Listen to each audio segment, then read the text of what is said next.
Good evening, and welcome to the Prince Hall Think Tank, a monthly conversation amongst Prince Hall Freemasons where we discuss topics relative to craft masonry. My name is Brother Antonio Caffey, and I'm a very proud past master of St. Mark's Lodge number 7, located in Columbus, Ohio, where worshipful Brother Shimon Stone serves as worshipful master.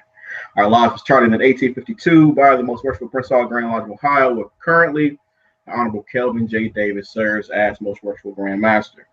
Before I let the other brothers introduce themselves, I would like to state that the views and opinions that are expressed by us tonight in no way reflect the views and opinions of the Grand Lodges and lodges in which we hold membership in. Also, if you have any questions, please feel free to post them on our Facebook page or by using the chat option on YouTube. And if we have time at the end of the broadcast tonight, we'll make sure we get to those questions. Also, if you're on YouTube and if you haven't already done so, please hit that subscribe button so you can stay up to date with all things Prince Hall Think Tank. At this time, I'll let the other brothers introduce themselves, starting with Brother Collins. Hey guys, Ken Collins with Most Worshipful Prince Hall Grand Lodge of Alabama.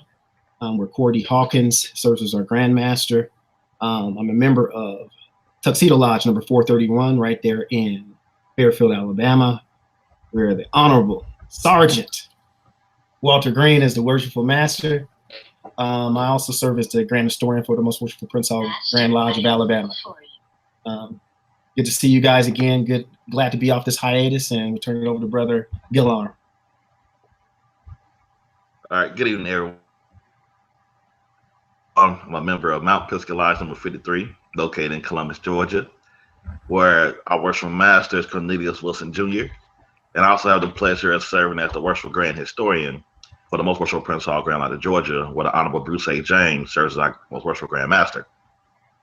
As Brother stated, definitely glad to be off this break and get back in the foxhole and help send some more good information. So hope you all enjoy tonight's show.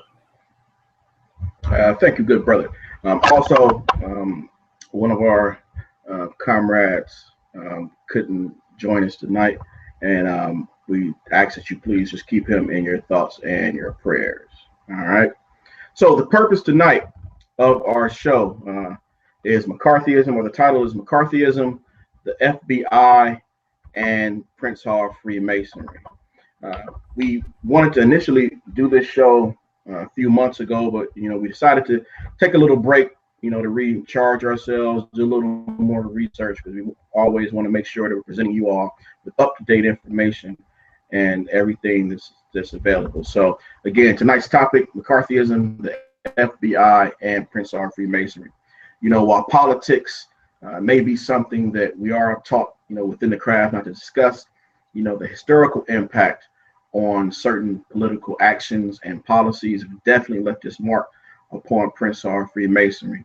So what we hope tonight to provide you with a glimpse of some of those actions. All right, so let's jump right into it.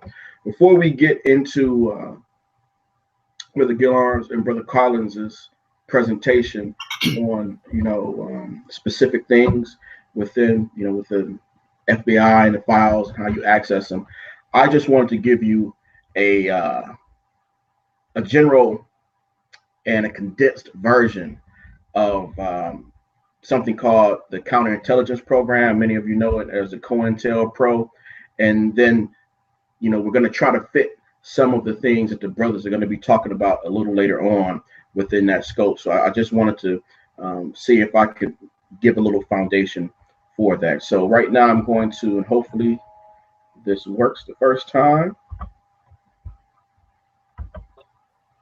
presentation. Can you brothers see that, or is it a little off? Nope, no, wrong one. My fault. No. Let me try that again. Take two. All right.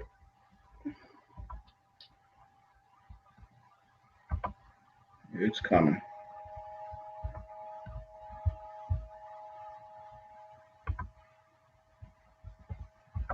All right. How we looking now?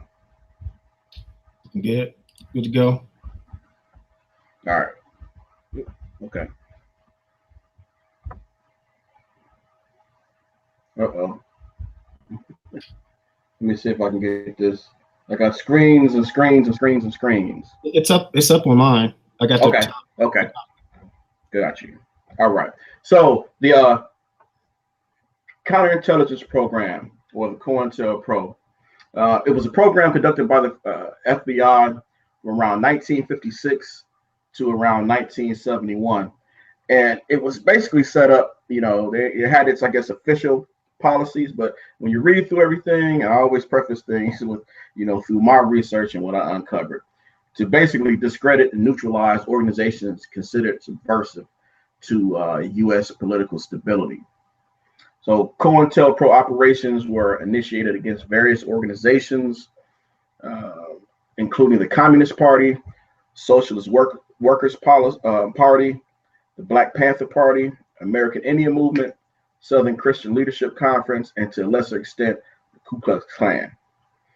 Tactics included intense surveillance, organizational infiltration, anonymous mailings, and police harassment and assassinations even. So around 1919, or as early as 1919, J. Edgar Hoover, who was raised on November 9th, 1920 in Federal Lodge Number 1 in Washington, D.C., and would go on to become the director of the FBI, suspected that communism was infiltrating the American way of life and posed a significant threat to national security. Communism was often used as the reason or excuse to expand covert operations domestically against American citizens by Hoover's FBI. So some of the goals of the COINTEL program was for maximum effectiveness, the counterintelligence program, and to prevent, and this was quoting a document that was obtained through the Freedom of Information Act, which I'll talk about a little later on. But the stated goal was for maximum effectiveness of the counterintelligence program and to prevent wasted effort.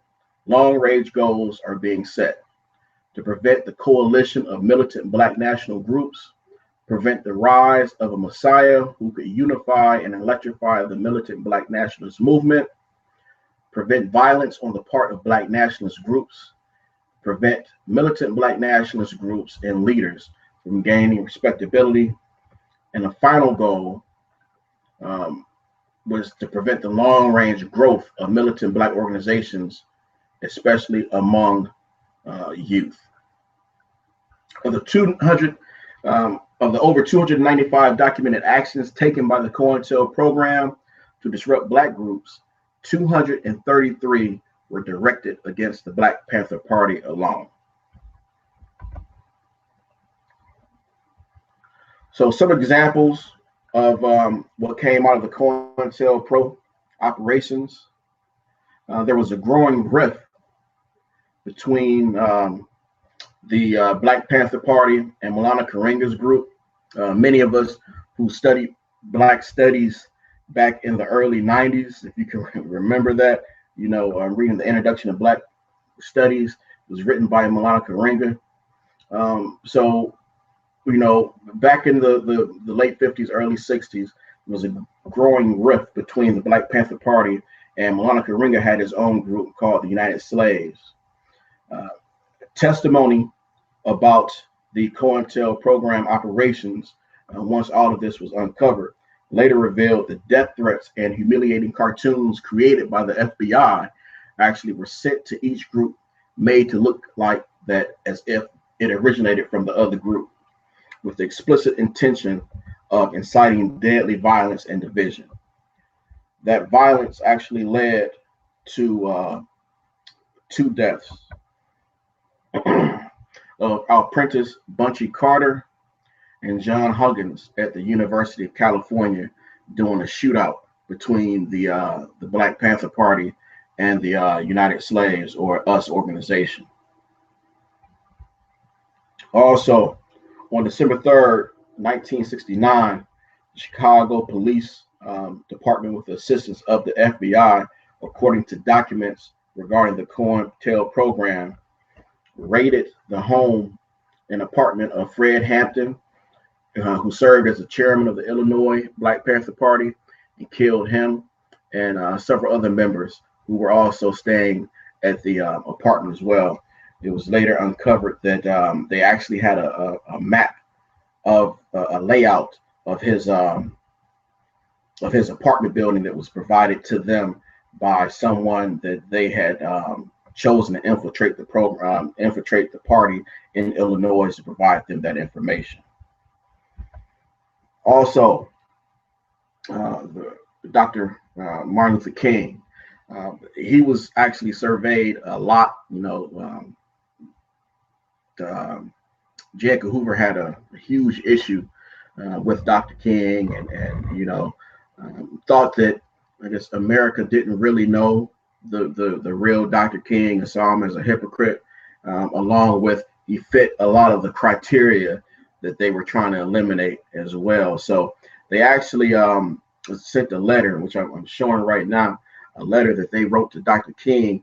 They had been bugging his phones and also his hotel rooms, and they uncovered some indiscretions of Dr. King. So a couple of days before Dr. King was due to receive the Nobel Peace Prize, they actually sent him a letter encouraging him to commit suicide, to save the embarrassment, because they were going to expose his infidelities and other things as well. So again, as I was talking to the brothers before we came on, this was the United States government actually urging one of its citizens to take his life.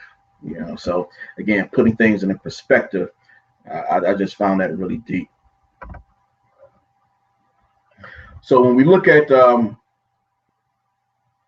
several other things with the COINTELPRO program, the program was discontinued in 1972, and then Congress took a deeper look, and that's when Congress started taking a deeper look into its operations. Once they started investigating it, and out of that investigation, it actually produced the Senate Select Committee on Intelligence, and also the FISA courts, which we've heard a lot about over the last couple of years. But the FISA courts were created to provide oversight on domestic surveillance of U.S. citizens, and that all came out of the Counterintelligence program and their indiscretions. Many of the techniques, and this was produced out of the actual report from the Select Committee that was hired that was formed to look into the COINTELPRO program. And actually what happened was, I believe in 1975 or early 70s, a group broke into FBI headquarters in a small town and looked in the file cabinets, and they had a lot of the files there that were talking about the COINTELPRO program. So they, took those files, and then that's when it started leaking out. They leaked some of the files to some of the media at that time, and the media start doing stories on it. So that actually one of the things that brought them down. But something that the final report said is many of the techniques used would be intolerable in a democratic society, even if all of the targets had been involved in violent activity. But COINTELPRO went far beyond that.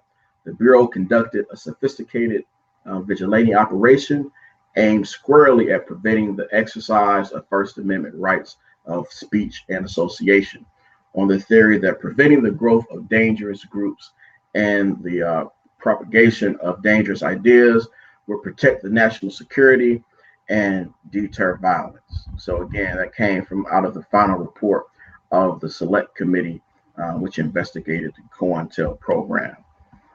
Let's see if I can get back to you. So again, just a backdrop, between Martin Luther King and also the the Black Panther Party, by no means were those the only people that that they conducted surveillance on. And at this time, I'll turn it over to Brother Gillarm, who will discuss how that actually that surveillance played a part in with the particular Prince Hall Mason. Brother Gillarm. All right, thank you for that, Brother Kathy. Let's go ahead and jump right into it.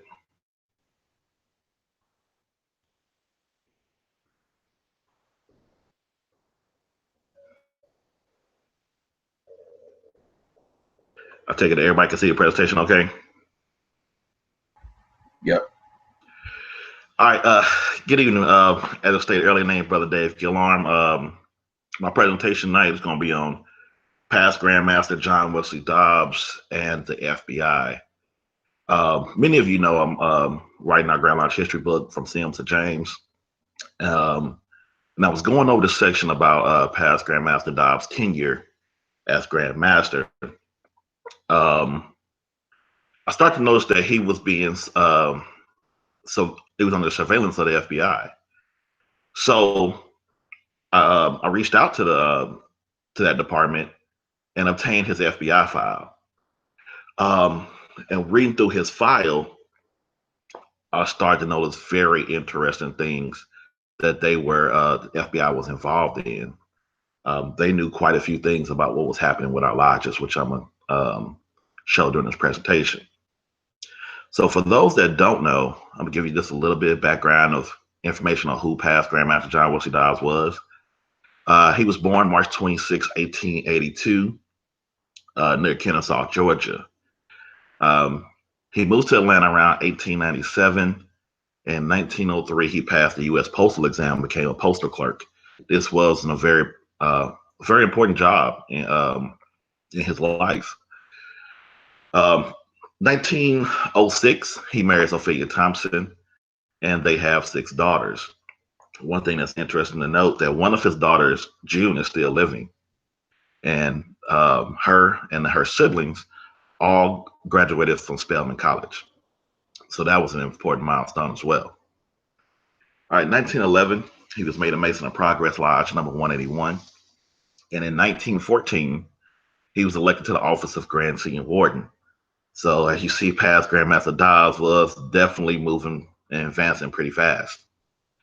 1932, he was elected to the office of Grandmaster, and he was elected to this office every year until his death in 1961.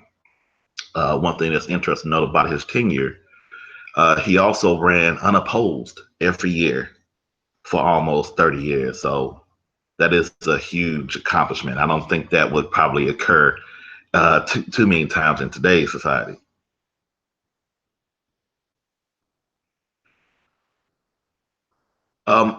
As far as his political activities, July 7th, 1949, he was one of the founding members of the Atlanta Negro Voters League. This is the same YMCA, let me back up. The Atlanta Negro Voters League was formed at the Butler Street YMCA. And this is the same YMCA that housed the first Black police officers in Atlanta. And I want to give a shout out to brother Dax Thomas of Texas. He had just posted about this story on his page earlier this week. Now, the purpose of the Atlanta Negro Voters League was to help strengthen the Black vote. It didn't matter if you were Republican or Democrat. They wanted the Black vote. So they was urging Blacks to get out, get registered to vote, and exercise your right to vote. And they wanted to help keep racists out of office in Atlanta. So Dobbs was very involved in politics. He was protesting, as you can see in this picture. This was a very old John Wesley Dobbs in this photo, and he was still out protesting. But the thing that his political activities and his influence and power definitely got him on the radar, especially with the hiring of Black police officers in Atlanta. This is an account of what happened or how that came to be by Reverend William Holmes Borders.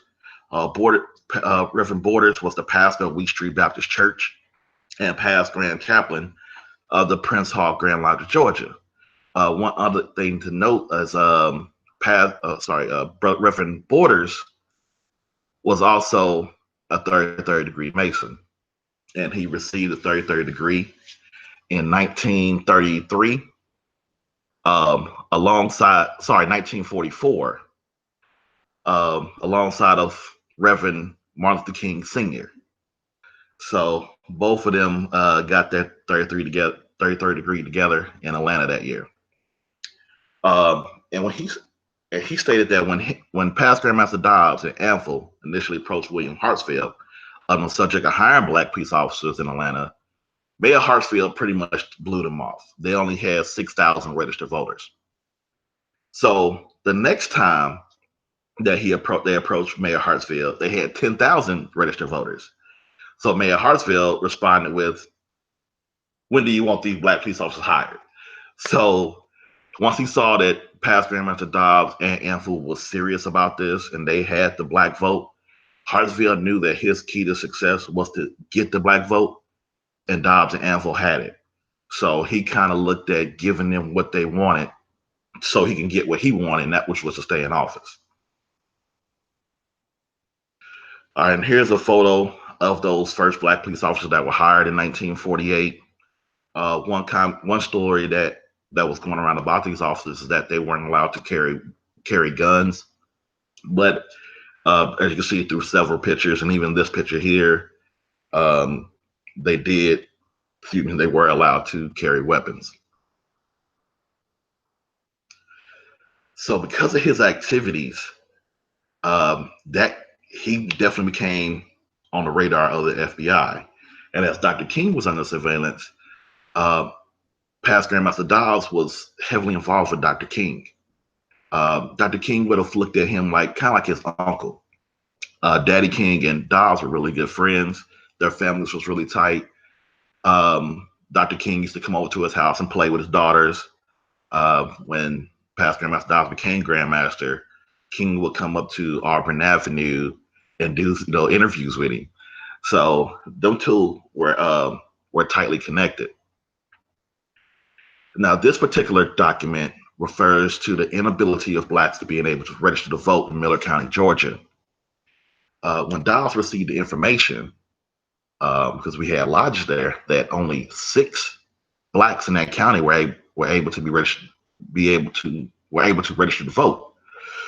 So this caused great concern for past Grandmaster Dobbs. As he started to look into it, he started to get more vocal, and he charged the officials and stated that they weren't allowing blacks to register to vote in that county. And this became a very public issue. The FBI got involved and they started conducting investigations. They were already tracking him anyway. And so they wanted to pretty much shut this down and say that blacks were not being allowed to register to vote in Miller County. One thing that was so critical prior to 1948, 1956, what past Grandmaster Dobbs was doing was strongly encouraging a membership to become registered voters. That's how he was able to get 10,000 votes. 1956, it became law. And it required every applicant to be a registered voter in order to be a member of the Prince Hall Grand Lodge, Georgia. This is still law today here. You have to be a registered voter to be a Mason here. Because of what was going on in Miller County, Dobbs had to issue a dispensation and allowing them to accept candidates that weren't registered voters because blacks were not being allowed to vote, to register in that county. And this was cited in the FBI report.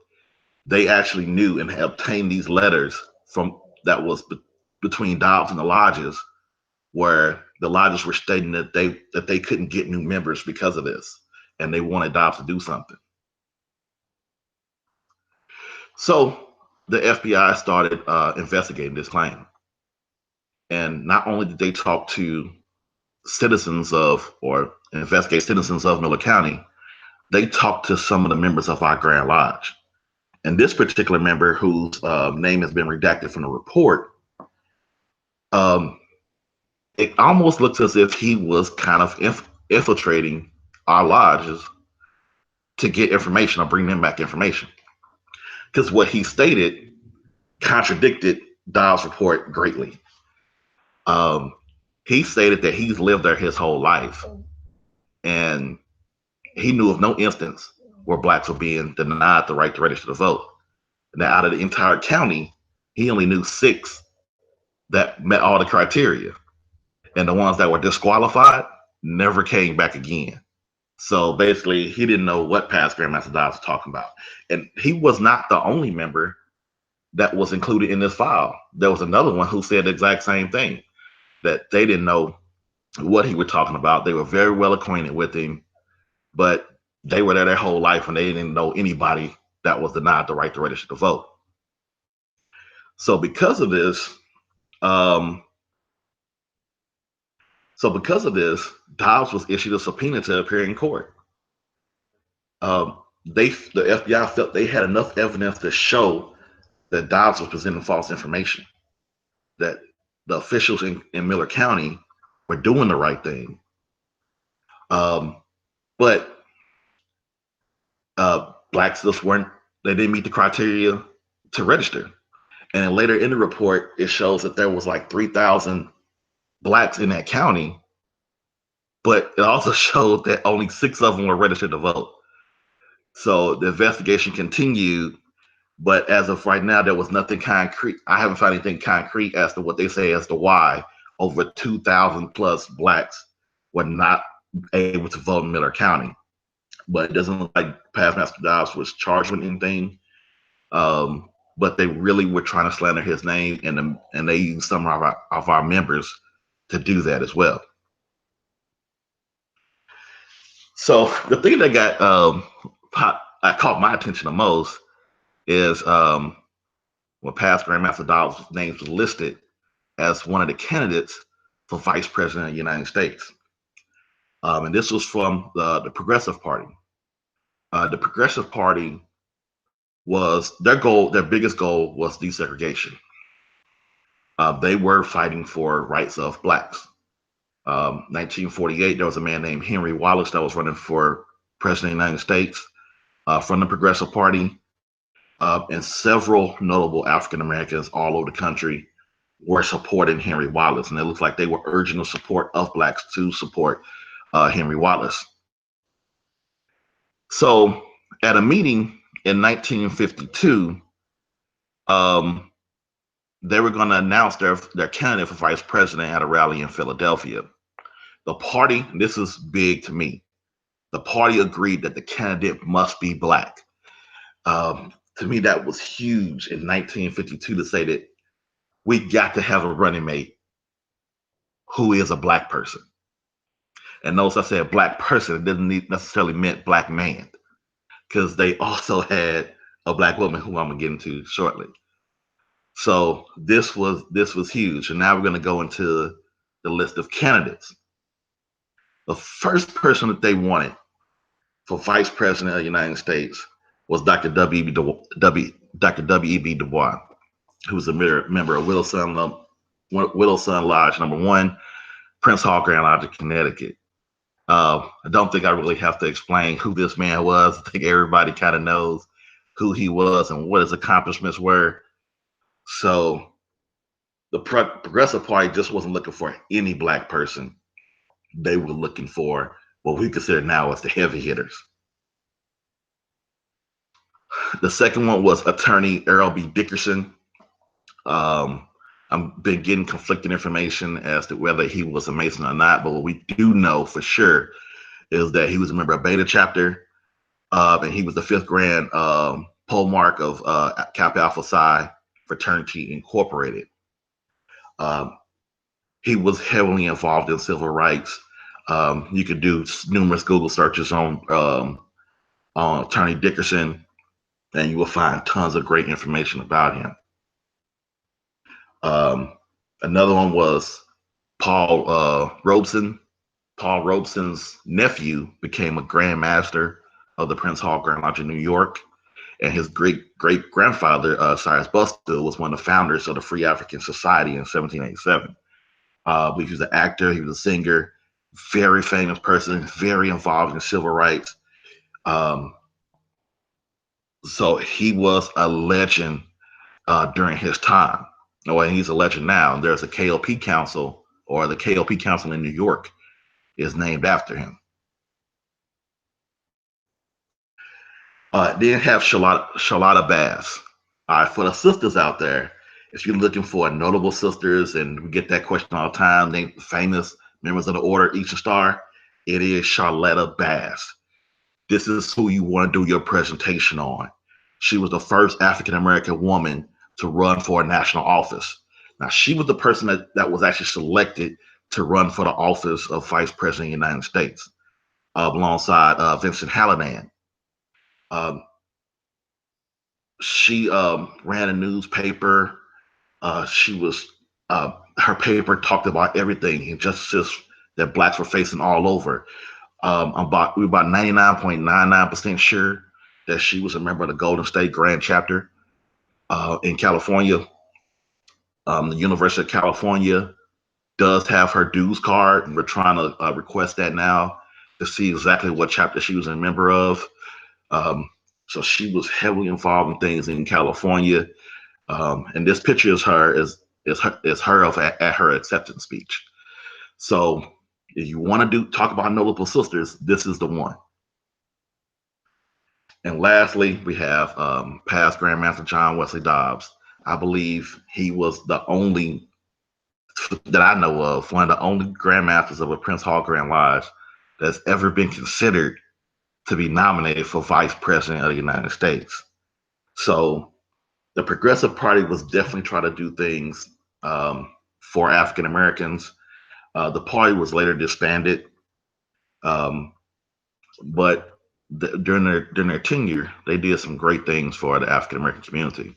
And as of course, because they were doing this, they gathered heavy attention from the FBI. So lastly, past Grandmaster Dobbs continued to be a civil rights activist until his dying day. The day he died is the day that the schools in Atlanta were desegregated.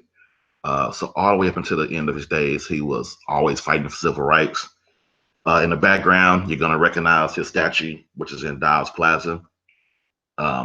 He's also, to my knowledge, the only Prince Hall Grand Master that has a statue. And in front of it, that's his daughter, June, who is still living today. So this kind of concludes my presentation. There were so many other things that I could have included in this presentation, but I didn't want to take up so much time. One thing that was also included, the FBI knew that some of our lodges were meeting late at night, and men were getting fined and going to jail. They knew some of everything that was happening in our lodges, so because of Dobbs and his status, we were definitely under heavy surveillance. So thank you for that, Brother Caffey. All right, thank you, Brother Guillaume. So again, with some of the presentations that we've done so far, a lot of it focuses on documents, and the question is, how do you access all these things? We often hear about the Freedom of Information Act, and you'll see researchers and historians really know how to access those things. Well, at this time, Brother Collins is going to speak on that in regards to accessing those certain documents. So, Brother Collins. Thanks, Brother Caffey. As you heard from Brother Caffey and Brother Guillaume, a lot of the information that they received were actually coming out of government documents. One of the key tools for a Masonic researcher, but not even a Masonic researcher, for any citizen, is to make sure they take advantage of a piece of legislation that was passed called the Freedom of Information Act.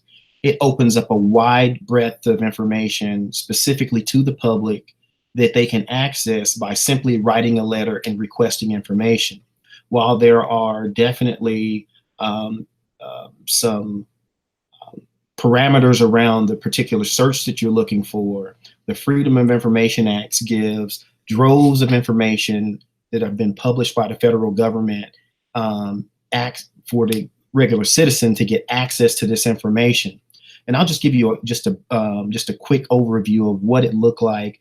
I used to be a congressional staffer, and we had a resource that's set up inside of the Library of Congress called the Congressional Research Service.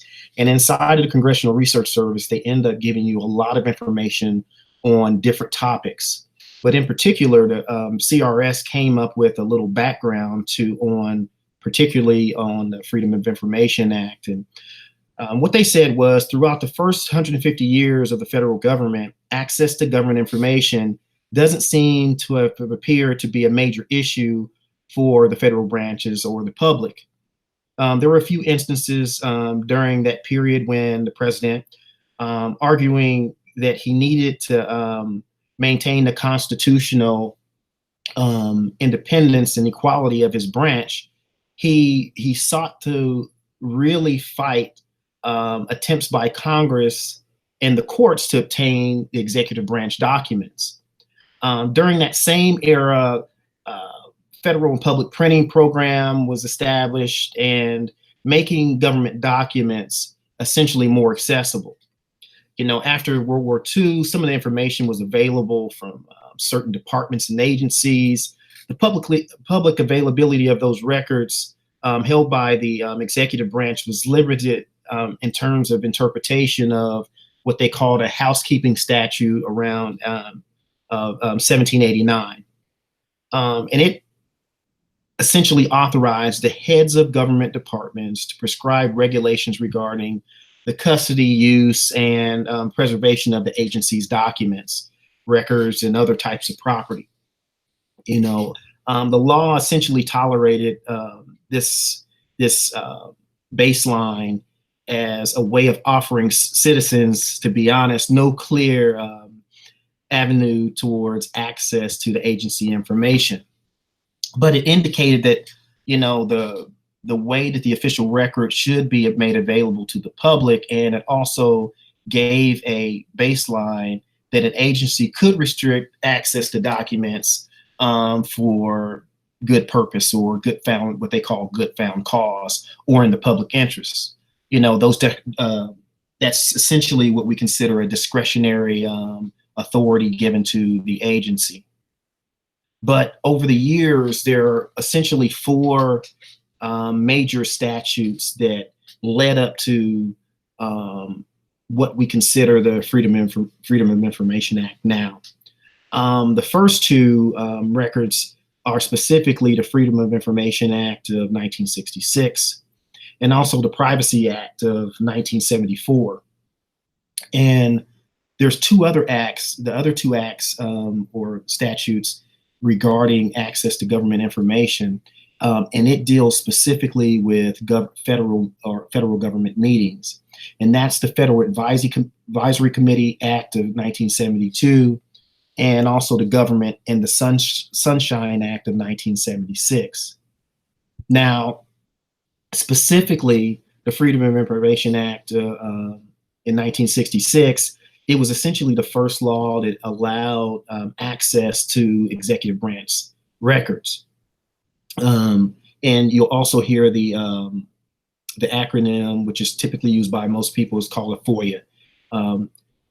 FOIA doesn't necessarily apply to the legislative or judicial branches of the federal government.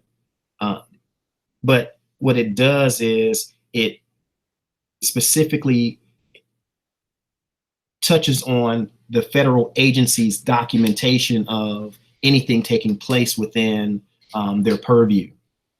An example, the Constitution explicitly permits each House of Congress to keep portions of its journal secret, but it disallows the questioning of members of Congress in any place. So what you'll end up seeing, you have the transactions that take place in Congress, but there are certain transactions that take place that aren't available immediately to the public. One of those examples, when we talk about it in the public's best interest, if you look at the Select Committee on Intelligence, those transactions will not be largely or at all published to the public. But accessing those, requesting that information specifically, say on the Kavanaugh's hearing, that will be published in the federal record. That'll be published by in the congressional record. That can be accessed. But some of the main things that you'll need to know about the FOIA request is it grants you that information. One thing you can do on the websites of almost every agency, there is a FOIA office. What you typically do is you make your request. Your request has to be a detailed request. You can't keep it a broad request because those particular FOIA offices are overrun with people trying to access that information. Typically, those are small offices with a few people doing a lot of work for the entire country. Not to be funny, but you have a lot of conspiracy theorists asking for information regarding a particular area, and then they'll ask for another set of information regarding another area. But the amount of information oftentimes becomes an overload. Just an example for the information that Brother Gillarm was looking for, I did a similar search for the FBI dealing with the Prince Hall Grand Lodge of Alabama. Was there any information there? Because I know there was a ton of subversive activity going on, what the FBI would have considered subversive activity taking place in the walls of the Prince Hall Grand Lodge, because a lot of the organizing for the civil rights movement was taking place there. There was a lot of organizing regarding the labor movement taking place there. There was there's a plethora of information regarding the right to vote, et cetera, et cetera. But what I had to do, I had to put specific names in, and I put in, for instance, Charles V. Henley was our Grand Master during the McCarthyism timeline, but nothing came up. But specifically regarding the request, you have to make sure you have to have the individual's name. Another important piece is the individual cannot be alive at the time that you're making the request.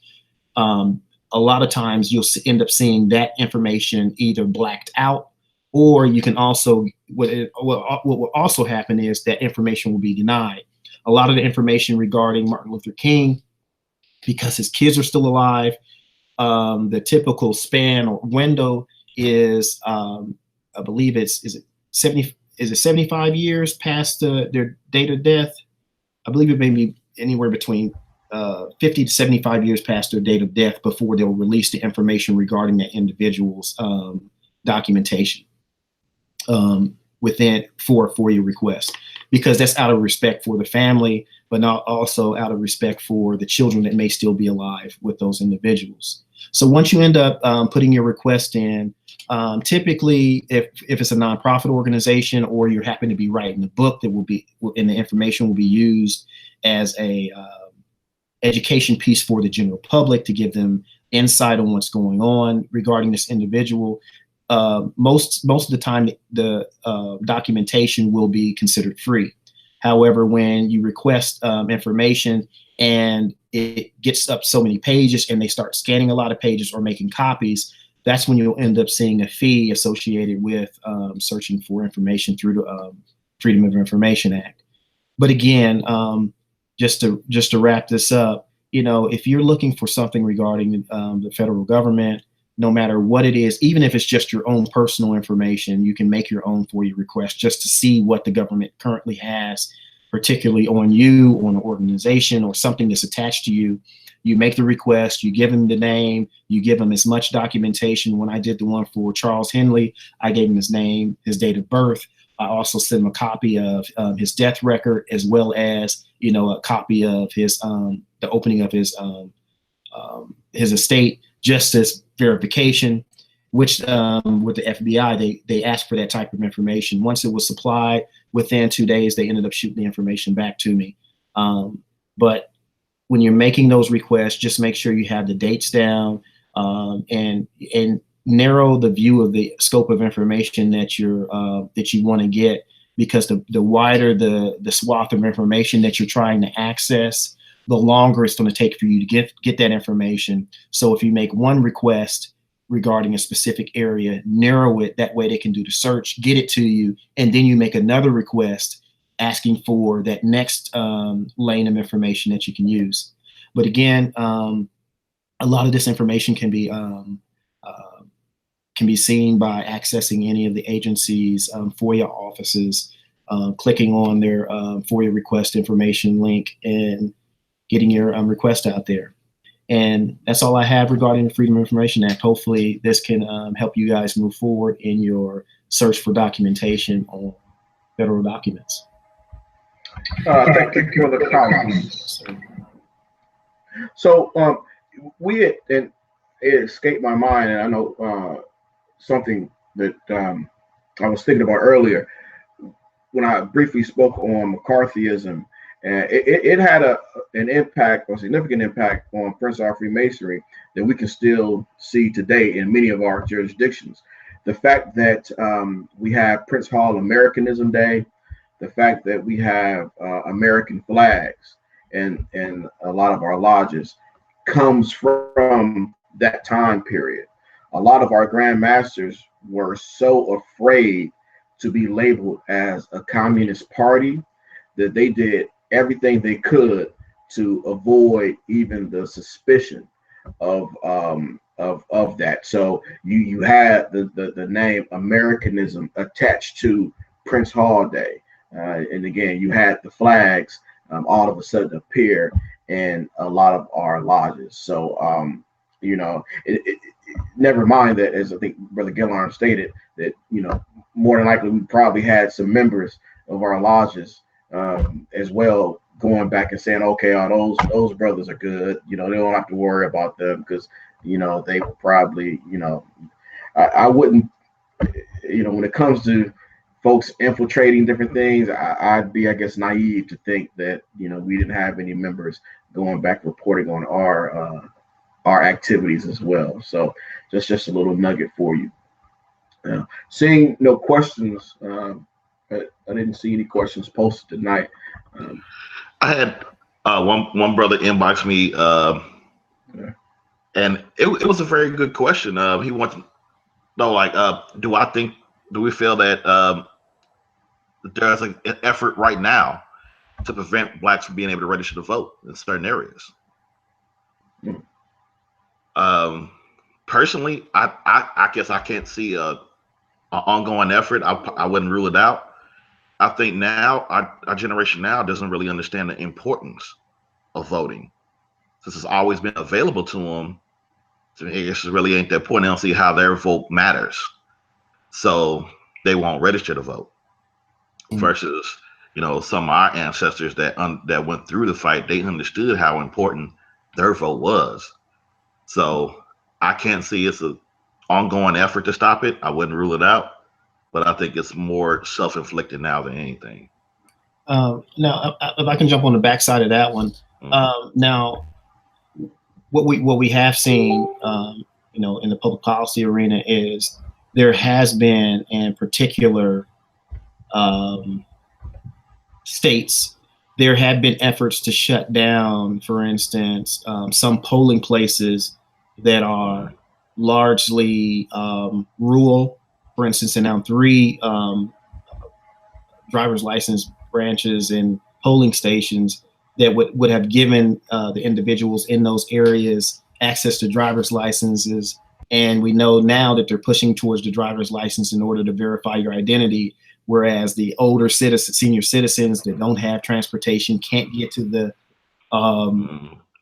places. And it can be seen as a correlation or a direct line as around the way band to way of voter suppression, as well as the lawsuit in North Carolina where they saw that voter suppression was actually used in the terminology when they, the notes in North Carolina where they were trying to suppress vote in a particular area.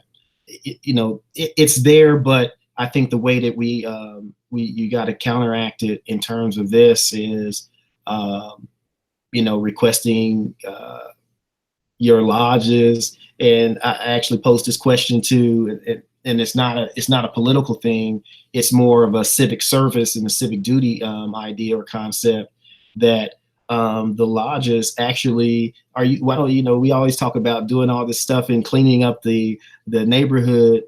Why don't you take some of that money and rent a van and go to the senior citizens home and shuttle senior citizens during the election and make sure they can get out there and vote. Not only that, shuttle the students to their local polling stations at the local universities. But anywho, that's just, ways. While suppression happens one way, there's also a way that you can also individually and as a group and collective give folks access to the actual polling station and sign them up for absentee ballots.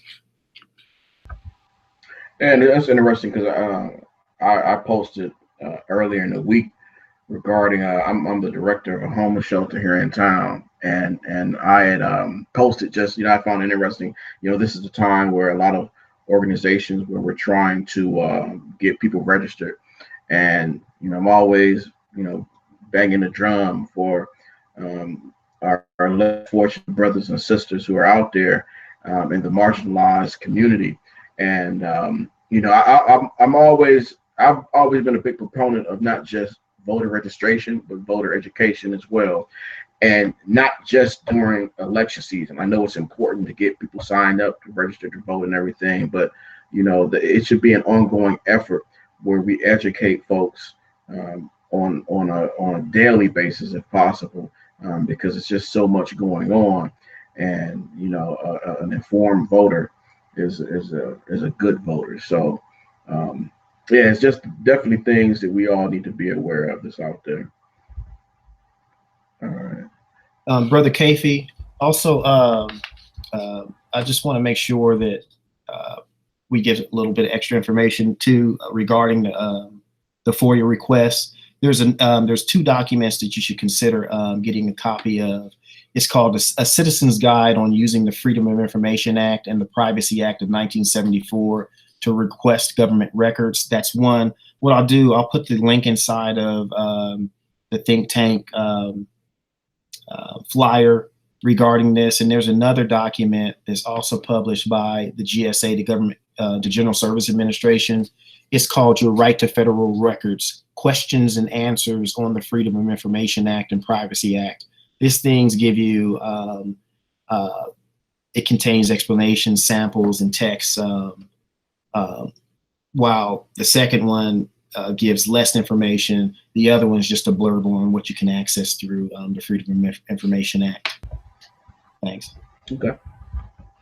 All right. And I just got one other thing. Oh, go ahead, bro. For the ones that's out watching this and thinking like, man, I can submit my request. They will not respond. They may not respond to me, or they take a long time to respond. I believe it was Thursday evening, probably about 4. I called the National Archives and Record Administration, or NARA, because I found out that they have an additional file on past Grandmaster Dobbs. That next morning, that was probably like right after 9 o'clock, they called me right back to see exactly what I was looking for, and how to submit my request, and they would mail the stuff to me. So it wasn't even 24 hours they responded back. So these agencies do respond back fast. They will assist you in your request. You just got to make it, and you got to know what you're looking for. So thank you for that. Thank you. We want to provide an overview of that, McCarthyism, the FBI, and Prince Hall Freemasonry. As many of you know, we did take, as was mentioned earlier, we took a couple months off, but we are happy to be back with you this evening. In September marks, we're going into our 4th year now. It's hard to believe that we've been on the air for so long. Some brothers longer than others, had to take a little brief hiatus, but the good brothers held it down for while I was gone. So just wanted to get some thoughts on, going into year 4, and looking back at the other years, your thoughts, the good brothers' thoughts on the Prince Hall think tank. Brother Collins. Like you said, brother, Jeffy, you know, it's been a long. It doesn't seem like it's been that long. Matter of fact, my daughter's my baby girl is 7. I'm like, she was 3 years old when we started this.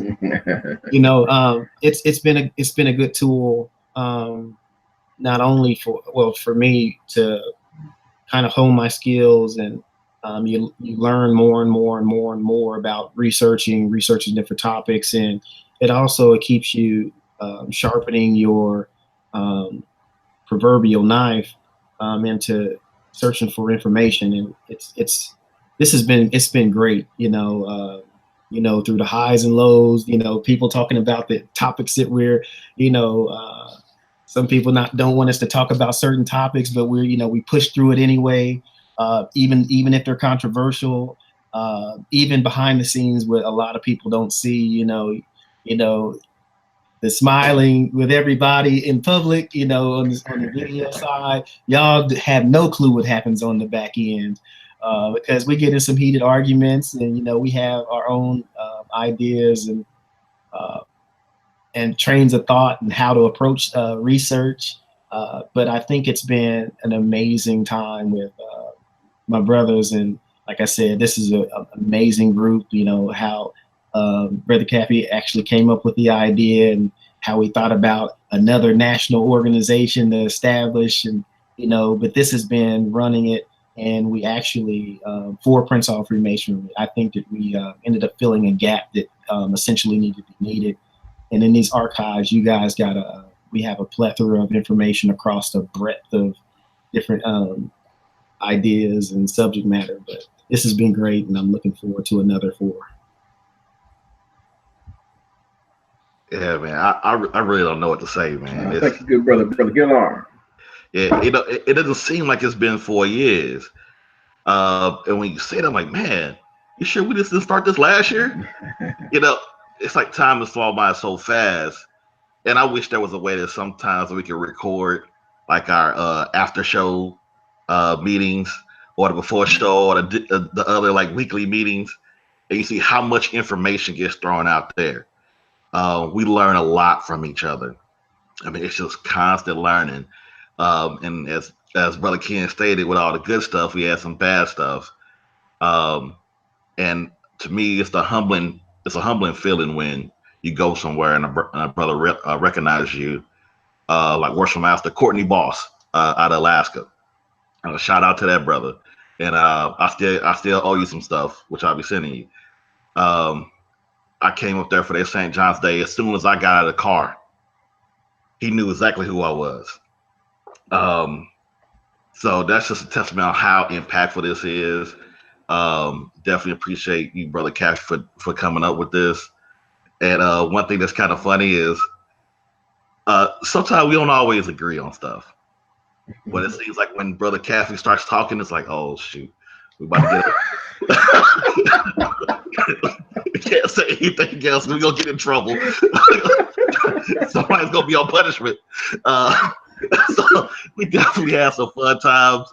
And I'm looking forward to the next 4 years. So thank you. Thank you, brother. You know, there's one thing, too. I mean, really, you know, I think sometimes when things get invented, or when things, you know, ideas come about, you know, years later, people go back and they romanticize, you know, how it was created, and they recreate that whole thing.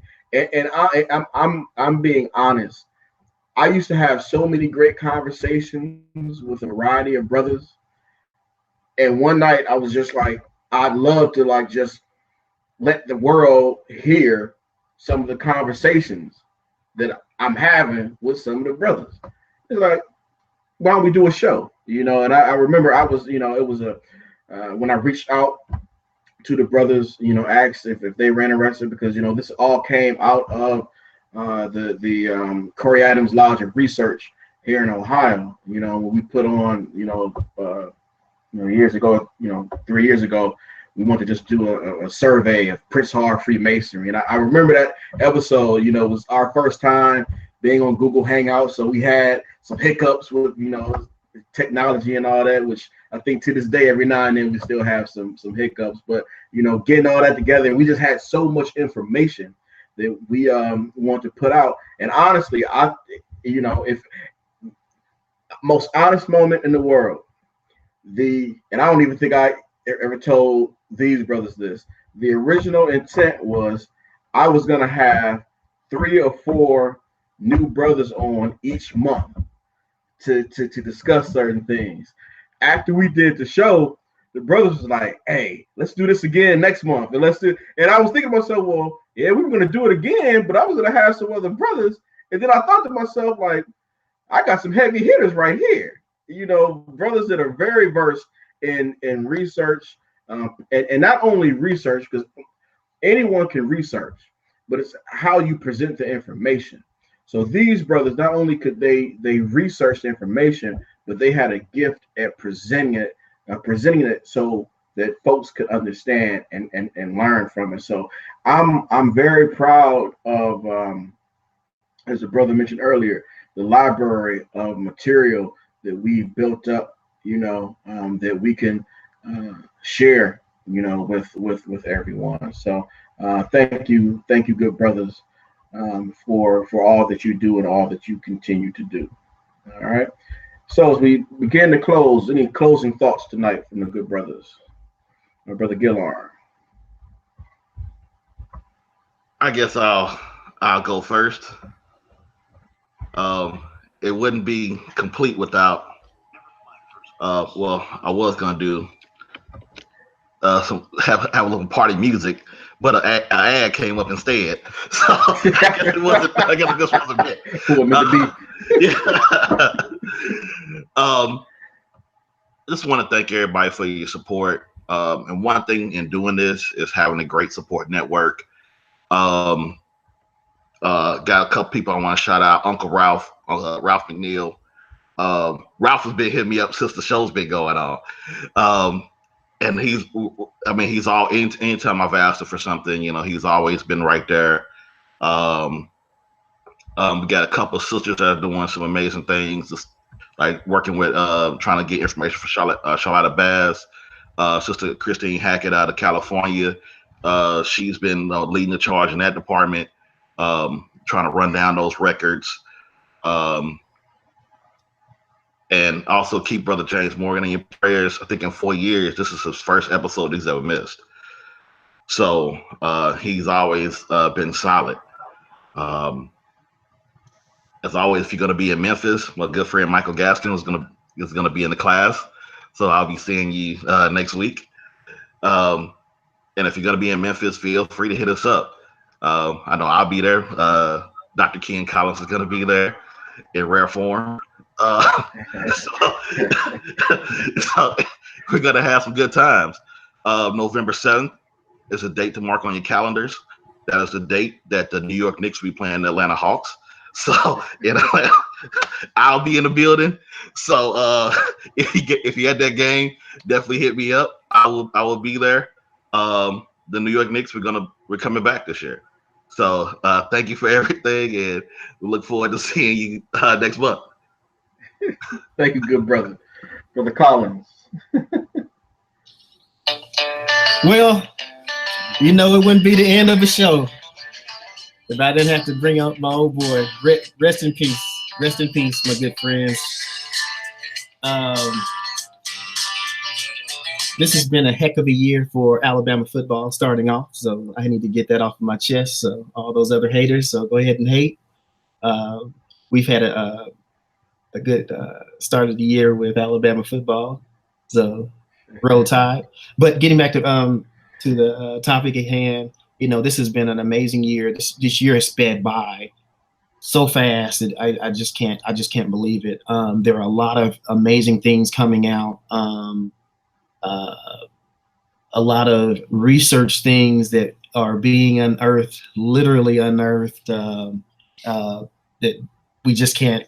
I'm super excited about it. One thing is, before we were able to identify some of the handwritten rituals of the United Supreme Council Southern Jurisdiction, and we were able to get some handwriting experts to take a little look at it, And there were some interesting observations that were made and certificates of authenticity given. So we're going to be doing a little work on that. We've been finding more information in particular regarding the historicity and background of this Prince Hall Scottish Rite Freemasonry. I've actually been working with Oscar Allen, and Oscar and I have been looking here, there, and everywhere, and we're finding more and more information. And the story of the Scottish Rite for Prince Hall Masonry has just literally, it's going to end up being rewritten. There's a couple new books that are be hitting the shelves soon. Out in Roundtree has a book coming up. It's going to be a really controversial work. I think it's already hit the airways, I think on Friday or Saturday. So if you get a chance, pick up his book. It's, like I said, people say it's going to be an extremely controversial book. There's also John Hairston is going to be publishing his response to the Most Worshipful Prince Hall Grand Lodge of Massachusetts response letter to his original book, Landmark of Our Fathers. And that's going to be a very interesting work by Brother Hairston. As we know, Brother Hairston is one of the most dogmatic researchers I think in the country. And when I say, when he gets in there, when he gets his nose in the ground, he gets on the scent and won't let go until he's done. So prayerfully, we might be able to get him on in December. I believe it may be December when we can possibly get him on when he ends up releasing the book. Like Brother Gillarm said, the end of this week we'll be at the United Supreme Council for our 132nd annual session. So we're going to be giving our lecture on the history of Prince Hall Scottish Rite for the Southern jurisdiction. It's going to be a great lineup. We have Dr. Marlon Honeywell from Florida A&M University. He's going to be giving a lecture on the United Supreme Council 101, where he's going to be giving a breakdown of what actually happens in the Supreme Council, the baseline of it, just so you can get an understanding. We have ritualists and esotericists out of the District of Columbia, Brother Eric Konahia. And we also have one of the ritualists and the exemplifiers out of the Florida Council of Deliberation, Brother Patrick Corder Worlds. He's going to be giving, they're going to be giving those over the necessity of thoughtful ritualistic exemplification. So it's going to be something really good. And Dave and I are going to be giving ours over the history of the Scottish Rite Masonry among men of African descent, specifically with the Southern jurisdiction from its genesis until about 1904, 1905. We probably cut it off around there. But like I said, it's a lot of stuff coming up. Keep your ear to the ground, and more work's coming out. So good to see you guys again, and roll tide, and we'll see you guys next month. Thank you, good brothers. Again, thank you, and thanks most especially to our viewers, because without you, none of this would be possible. As the think tank heads into our 4th year, I would personally like to thank everyone that labored to make this a success. Of course, brothers Gillarm, Morgan, and Collins. Also, our past think tank panelists, Brother Preston Collins and Brother Curtis Black, as well, who played a major role in helping this become a huge success. The many guests that have allowed us to interview them on air, and last but certainly not least, again, all of our viewers. This is a collective effort, and we should all be proud of the contributions that we've all made. Again, this is I like to call it it's the people's show, and without you all, again, none of this would be possible. So thanks for joining us tonight. We hope you've gained a little insight, and we hope you join us for future broadcasts of the Prince Hall Think Tank. Have a good evening, and remember, let's teach Masonry in our lodges. Good evening.